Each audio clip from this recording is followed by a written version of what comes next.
"Get your things off my wagon." The freighter said it the way men say things when they've decided the conversation is already over. "Your arrangement was for passage to Millhaven.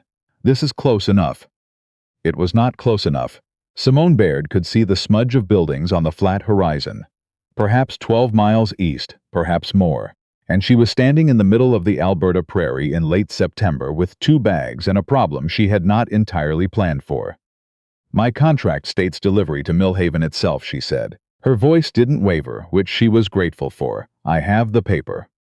Paper doesn't mean much out here. The freighter, a heavy-set man with sun-cracked skin and no particular interest in looking at her, jerked his chin toward the road. "I've got a schedule. You're slowing it." The 2 other passengers, a land surveyor who had spoken to her twice and a merchant from Red Deer who hadn't spoken to her at all, sat inside the covered wagon and said nothing. She could feel their silence through the canvas. The particular silence of people who have decided that whatever happens to a woman traveling alone in the territories is ultimately not their concern. Simone stepped down from the wagon without slamming the door.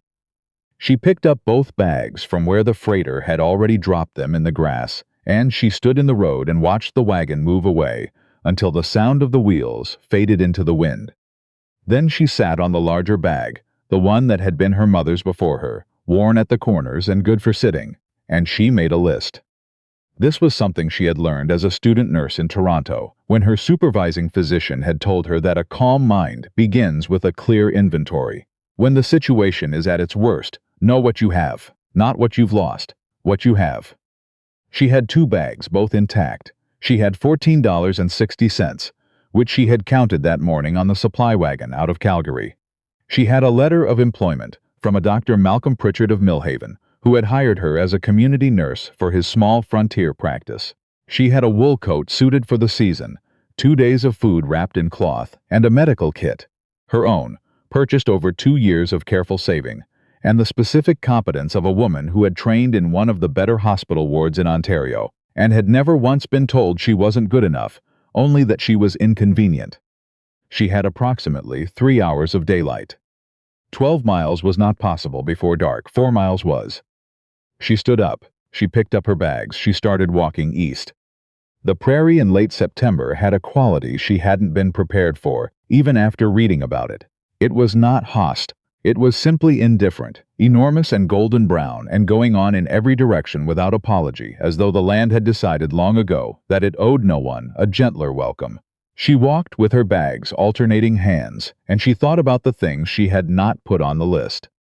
She had not put on the list the engagement she had walked away from. She had not put on the list the letter from the Ashworth family solicitors informing her that she was expected to sign over the management of her grandmother's small property trust before the wedding could proceed. She had not signed. She had, instead, resigned her nursing position in Toronto, packed 2 bags, and accepted the first employment she could find that was far enough away that the logistics of retrieval would cost more than she was worth to them. She was worth quite a bit to them, actually. Her grandmother's property trust was not enormous, but it was real, and it was hers. She kept walking. The sound of a horse reached her from the west before she saw the rider. She moved to the side of the road without stepping fully into the grass, visible, but not obstructing. The bay horse that came over the low rise was well kept, and the man in the saddle was somewhere in his middle 30s, broad through the shoulders, in the way of someone who worked with his hands without making a performance of it. He wore a hat that had seen genuine Alberta weather, and he slowed when he saw her, and stopped. He did not look at her with the particular calculation she had learned to recognize and prepare herself against. He looked at her with something more like plain concern. "Ma'am," he said, "you all right?" "Yes," Simone said, "thank you." He looked at her bags. He looked at the road behind her, then ahead, then at the sky with the focused efficiency of someone reading weather rather than admiring it. "You get left off the freight wagon?" "I departed the freight wagon," she said, which was accurate enough in the way that mattered. He seemed to understand that the precise version of a story wasn't always the point. "Where are you headed?" "Millhaven." He was quiet for a moment. "That's 12 miles. I'm aware. Sundown's in 2 hours. I'm aware of that as well." He looked at her steadily, without hurry, without the look of a man calculating how much credit he ought to receive for what he was about to offer. "I'm headed through Millhaven," he said. "I can take you, or I can ride on if you'd rather." He said it exactly like that, not the way the freighter had delivered her to the roadside grass, with authority and finality, and the assumption that whatever came next had already been decided. He said it the way someone offers a coat in a doorway. "Here it is. The choice is yours entirely." Simone thought about the daylight. She thought about the medical kit, and the $14, and the 12 miles. "Thank you," she said. "I'll accept." She didn't wait for him to dismount and manage her bags.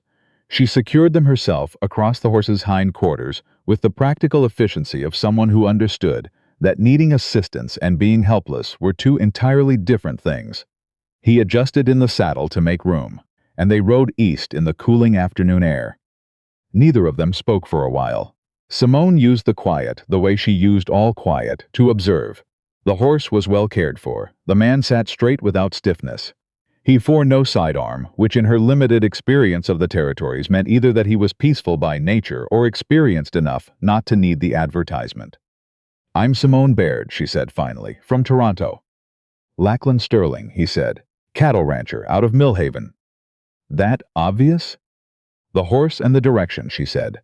"And the way you looked at the sky. You were checking whether you had time to make it home before dark, not watching for weather." Something shifted in his expression, not quite a smile, but in the direction of one. "Hired on with Dr. Pritchard," he said. It wasn't quite a question. He wrote to the nursing college in Toronto in June. "I've been traveling since the 1st of September." Lachlan Stirling was quiet in the way she was beginning to recognize, not empty, but considered. There was a texture to his silence that was different from other men's silence. "What is it?" she said.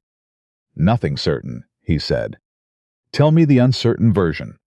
He looked at the road ahead. "Malcolm Pritchard had a rough summer. I heard he went back east to his sister's. I haven't had it confirmed." Simone absorbed this without visible reaction. The information went into its own column in her mind, beside the daylight estimate and the money she'd need to stretch if the post was gone. "Thank you for telling me," she said. "Should have said it sooner," he said. "Wasn't certain enough." They rode another mile before either of them said anything else. The horizon turned the particular amber that the prairie evening did, and Simone thought about the list she had made in the grass and the things she had not put on it, and the quality of a man who tells you a difficult thing because you deserve to know it, even when he isn't sure. The horse, he called her Birch, picked up a stone bruise 2 miles west of Millhaven, and Lachlan felt it before Simone registered the change in the animal's gait. He pulled up smoothly and was down and examining the hoof before the horse had settled. "Not serious," he said, crouching in the failing light, "but I can't push her the last stretch on this road in the dark. We stop here tonight." Simone looked at the sky, orange going to gray at the edges. "All right," she said. She helped with the camp because she had assessed the tasks available and was capable of most of them without being told. She managed the fire while he tended to Birch. By the time full dark had settled across the prairie, they had a fire, 2 tin cups of strong tea, and the particular improvised competence of people in an unexpected situation deciding together to handle it sensibly. He heated salt pork and dried beans, plain food. She ate it without comment on its plainness, because plain food is still food, and she had managed half a biscuit since morning. "Long way to come," he said, "for a nursing post in a town this size." "I needed to come a long way," she said. She looked at the fire. "The post was the first one I found that was far enough." He waited, in the way of someone who understood that waiting was itself a form of attention. "An arrangement I was expected to accept," she said. "I didn't accept it." He nodded once, without pressing. "Your ranch," she said after a while. "You built it yourself." "Started it 8 years ago with my wife," he said. He said it the way people say things they have said enough times that the words have gone smooth from handling. "She died of fever 5 years back, kept building after." He paused. "The land keeps you from stopping." Simone didn't fill the space with reflexive condolence. She said, 5 years is a long time to run a cattle operation alone." "It keeps you occupied," he said. "Is that enough?" He looked at her across the fire. Whatever he found in the question, it satisfied him as genuine. "Sometimes," he said, "not always." The fire burned down to coals and they let it go. Simone lay looking at the stars through a break in the grass and thought about the list she'd made that afternoon on the road. What she had right then in that exact moment. She had not put on the list the possibility of a man who stopped because he could and asked for nothing in return. She thought about that for a long time before she slept. Millhaven announced itself the way small settlements do, not gradually, but all at once, a collection of buildings set against the flat horizon, as though someone had placed them there deliberately and not yet decided whether they intended to stay. A general store, a boarding house, a livery, a church at the north end, the Northwest Mounted Police Detachment at the south. The news about Dr. Pritchard reached Simone before she reached the general store. A woman was sweeping the boards in front of it when Lachlan rode in, and she stopped sweeping the moment she saw Simone's bags. "You'd be the nurse from Toronto," the woman said. "I am," Simone said. Bernadette Toole.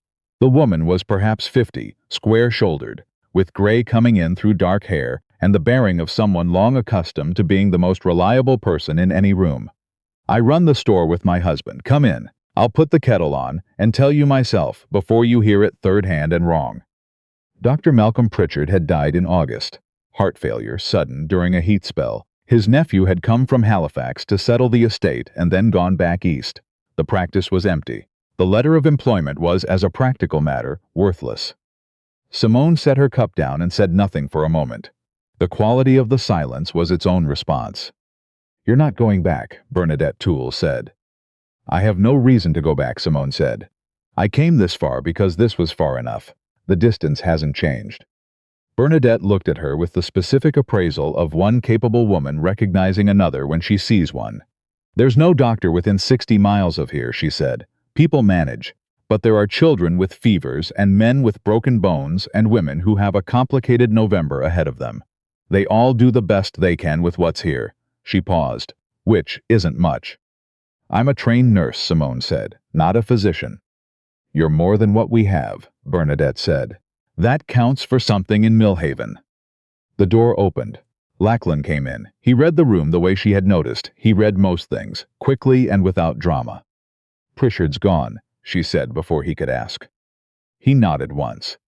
Lachlan looked at Simone directly and said, "I've got 8 years of homestead records in a condition I'd call a proper disaster. Land filings, supply accounts, cattle tallies. Let it go since spring. Needs someone who understands numbers." He paused. "Fair wage. 3 days a week." Simone considered the practical elements. Immediate income, clear task, a known employer, and the other elements.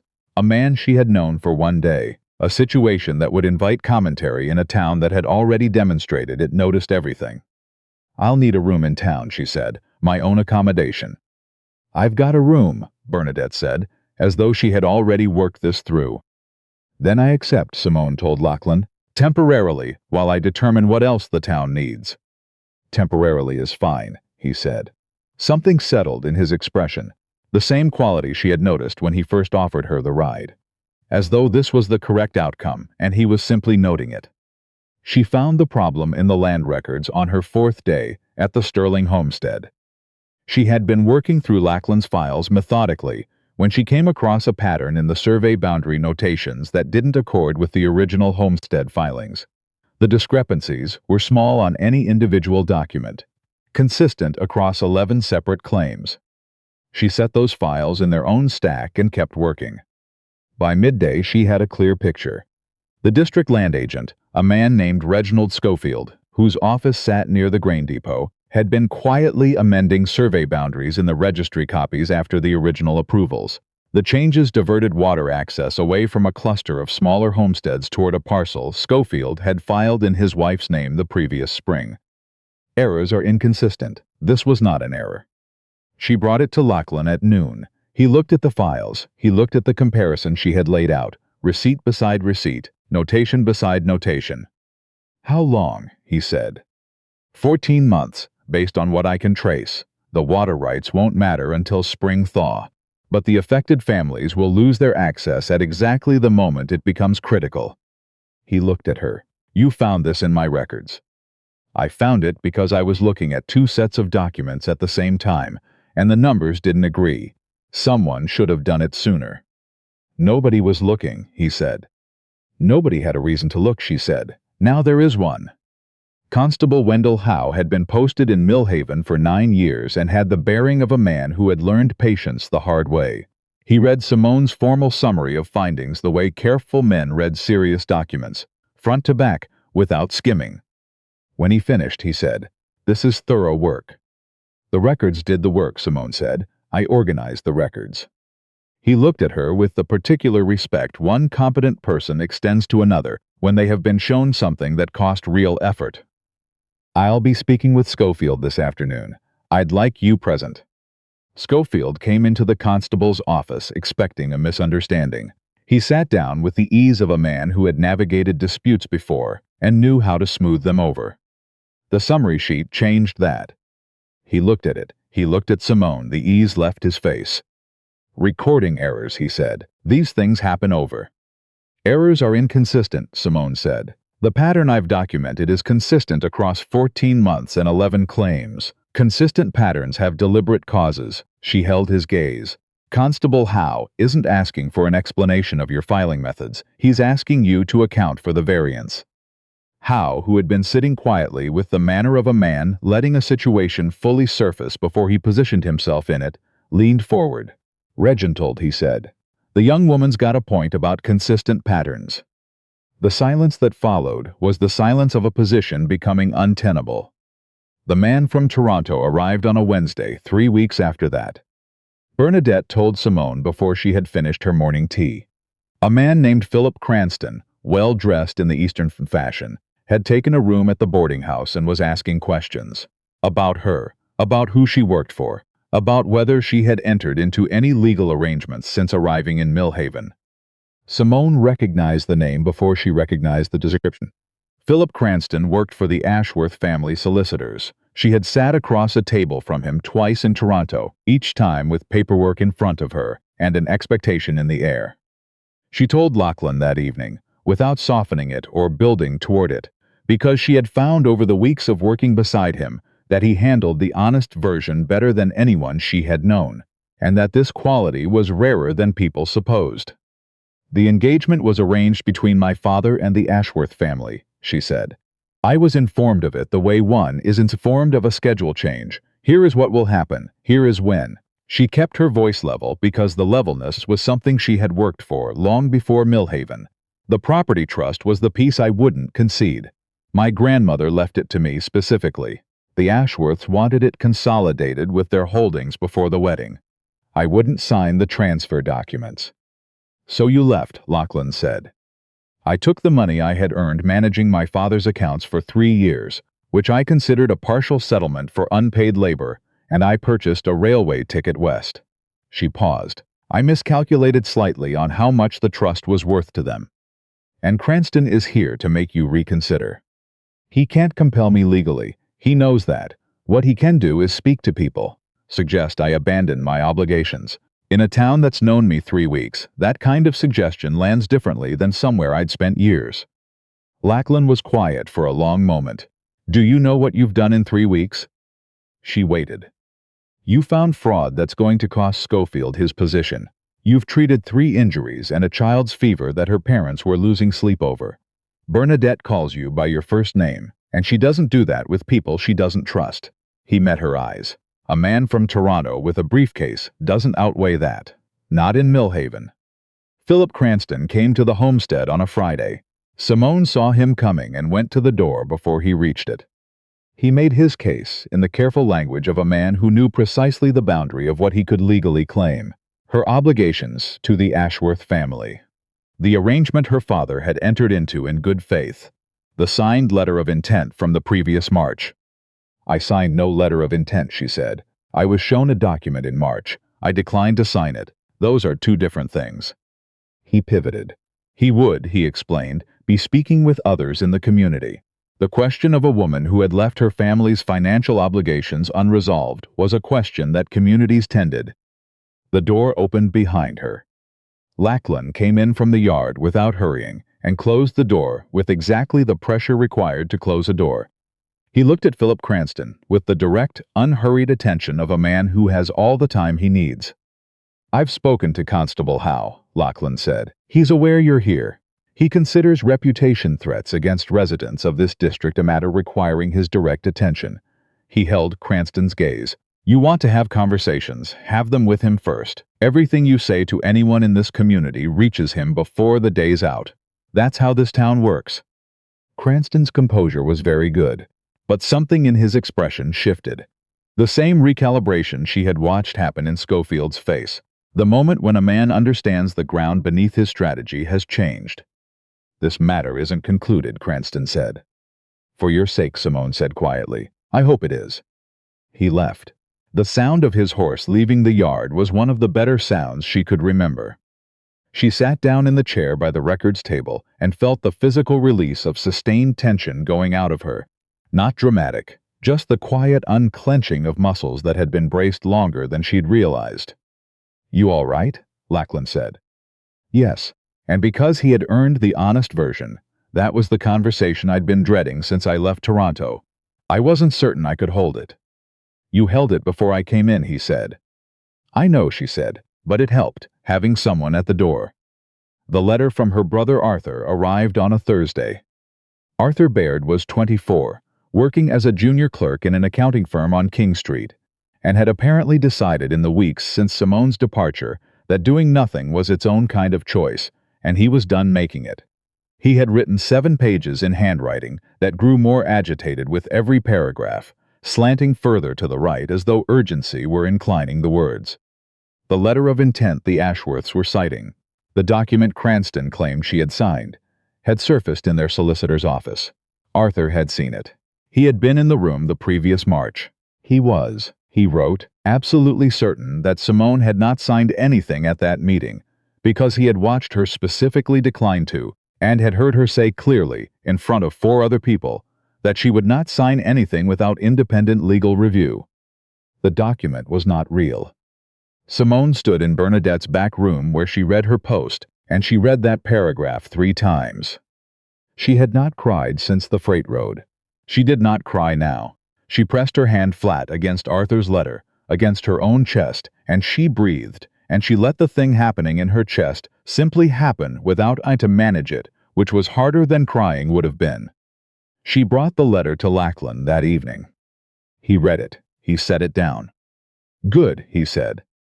"My brother is making a formal statement," she said. "He's spoken to his own solicitor. Cranston has nothing." "Cranston never had anything legal," Lachlan said. "He had the ability to make things uncomfortable. That's finished now." She looked at the kitchen table, his kitchen table, covered in the records she had turned from years of accumulated chaos into a working system, in the house he had built with his own hands on land he had worked alone for 5 years. "Lachlan," she said. He looked at her. "I want to say something," she said, "and I want to say it clearly because I think you'll take the clear version better than the softened one." He waited. That was the thing about him. He waited without filling the space, without performing patience. He simply held it. "I came here with $14 and 2 bags and a nursing certificate and a specific stubbornness about what I was and was not willing to sign my name to," she said. "I've built something in this town, real work. People who trust me. A community that stood beside me when a man from Toronto tried to make my past louder than my present." She held his gaze. "That's mine. I built it. Whatever happens next, that stays mine." "Yes," he said immediately, without qualification. "I'm not looking for someone to manage my life," she said. "I managed it in Toronto for years, and I'll manage it here. I don't need a rancher or a homestead or any arrangement to make my standing real. I've done that myself." "I know that," he said. "I've watched you do it." She looked at him, at the face she had been learning to read the way she learned any terrain, its reliable features, the places where the ground was solid, the way it behaved under pressure. "Then you know what I mean," she said, "when I tell you that what I feel about you has nothing to do with what I need from you. Because I don't need you, Lachlan. I choose you, and that difference is the whole of it, for me." The kitchen was very quiet. Outside, the wind moved against the walls of the house he had built and then passed. He crossed the distance between them and took her face in both hands with the particular gentleness of a man who understands precisely what he is holding, and he looked at her for a moment that felt complete, and then he kissed her. It was not performed for an audience. It was not complicated. It was the kind that happens when two people have arrived, through all the honest miles between a freight road and a kitchen table, at the thing they have been moving toward, and they recognize it, and they meet it without pretense. When they stepped back from each other, the distance between them was a different kind of distance than had ever existed before. "Well," Simone said. "Well," Lachlan said. She looked at him. He was doing the thing that was not quite a smile, and she was doing it back, and neither of them said anything else for a moment, because some things, named once with precision, don't need to be named again right away. "Bernadette will know the moment she sees us," Simone said. "She already knows," Lachlan said. "She's known for 3 weeks." Simone laughed, the real kind, the kind that does not ask permission before it arrives, and they walked out into the clear Alberta evening together, the homestead settling into its familiar shapes around them, the enormous prairie sky already filling with stars in quantities no city had ever prepared her for, and that she had stopped trying to describe to anyone who hadn't seen it. The freight road where she had been left with her bags was still out there, 12 miles west.